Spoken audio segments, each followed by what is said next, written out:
ஏன் தரத்தாமல் நிறுத்துறாங்க? ஒன்றும் பண்ண முடியாது விஜயா. அப்போ அவர் அப்பளம் தார்பாய் போட்டுருக்கலாம்ல. தார்பாயில் கிழிஞ்சு எடுத்து இன்னும் தைக்கல அவங்க. புதுசுனாச்சும் அவன் தான் வரான்னு தெரியுமல்ல, புதுசுனாச்சும் இவங்க போட்டுருக்கலாமல்ல.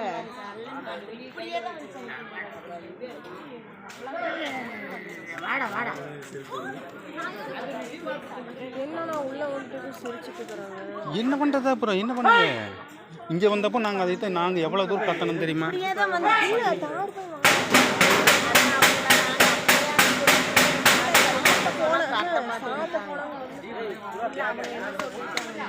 அதே 2 வீலர் 2 பேர் வராங்க பாரு.